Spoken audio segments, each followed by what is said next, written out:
Guys, welcome back to my channel. আজকে আমি এসেছি শিলিগুড়ির বেঙ্গল সাফারিতে। এটি হতে চলেছে একটি complete tour guide to Siliguri Bengal safari. তাই প্রথম থেকে শেষ পর্যন্ত সবটাই তোমরা দেখো, কোনোটাই মিস করবে না, তবেই বুঝতে পারবে এখানে সব দেওয়া থাকবে। দেখা যাক টিকিটের প্রাইস কত।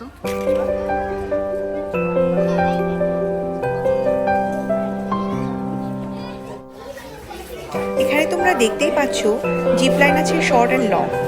তবে এখন আর শর্ট লং বলে কোনো কিছু হয় না, একটাই জিপ লাইন আছে, সেটা 100 টাকা নেয় ওরা। আর ক্লাইম্বিং আছে, ই সাইক্লিং আছে, ক্যানোপি ওয়াক আছে। আর এদিকে তোমরা দেখতে পাবে জু এন্ট্রি কিন্তু 50 টাকা প্রতিজনের। আর কম্বো সাফারি আছে যেটা 200 টাকা, গ্র্যান্ড সাফারি 400 টাকা এবং সেটা 1 ঘন্টার জন্য। আর জরাইট মানে হচ্ছে এলিফ্যান্টের উপরে চড়ে তোমরা ঘুরতে পারবে, সেটা 800 টাকা। এছাড়া গল্ফ রাইডও আছে। তোমরা যদি জুটা পুরো হেঁটে ঘুরতে না যাও, তাহলে গল্ফ রাইডে করে পুরো জুটা তোমরা ঘুরতে পারবে। এরপর আমি টিকিট কেটে জুয়ের ভেতর ঢুকে গেলাম। চারপাশটা পুরো অসাধারণ লাগছিল, আর ফটো তোলার অসংখ্য জায়গা আছে।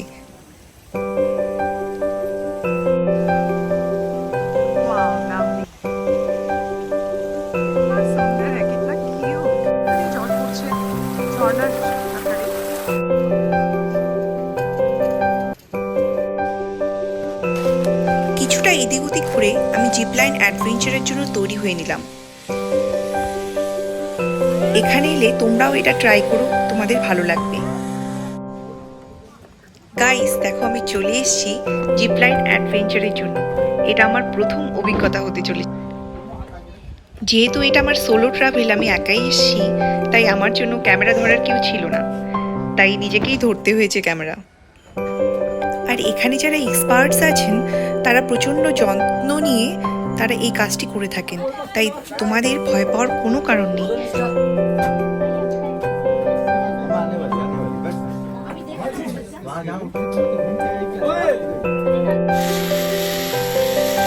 জিপলাইন অ্যাডভেঞ্চার সত্যিই মনে রাখার মতো, আমার তো খুবই ভালো লেগেছিল। এরপর আমি বেরিয়ে পড়লাম পায়ে হেঁটে পুরো জুটা ঘুরে দেখার জন্য। আর এখানে দেখো লেখা আছে ক্রোকোডাইলের উপর পাথর ছুঁড়ে মারলে ওরা কিন্তু 500 টাকা ফাইন করে নেয়। আর এখানে চারিদিকে সিসিটিভি ক্যামেরাও আছে।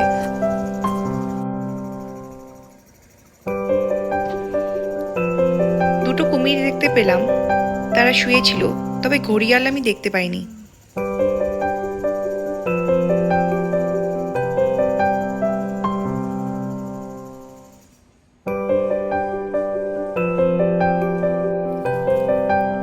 এগুলো হলো বনমোরগের প্রজাতি।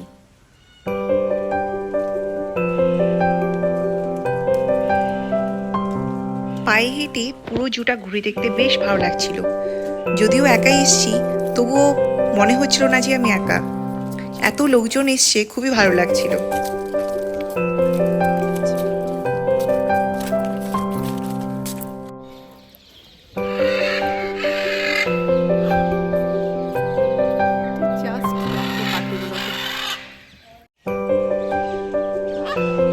অনেক কটা ম্যাকাও পাখি দেখতে পেলাম, আর বিভিন্ন কালারের ছিল। লাল নীলের সঙ্গে ছিল, আবার হলুদ নীলের উপরেও ছিল।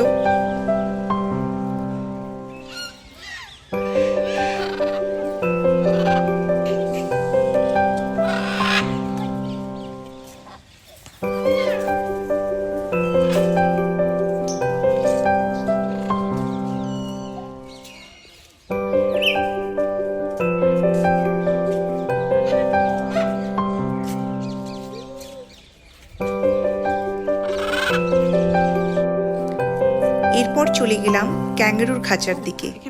কি সুন্দর একটি ক্যাঙ্গারু দেখতে পেলাম।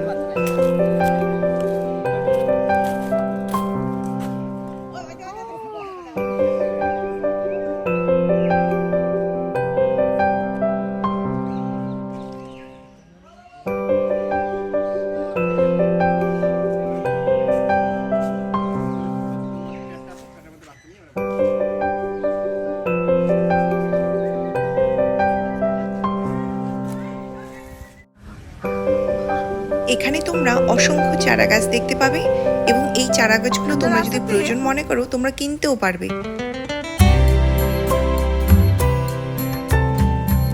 বন্ধুরা, আমার বেঙ্গল সাফারির প্রথম পর্ব এখানেই শেষ হচ্ছে।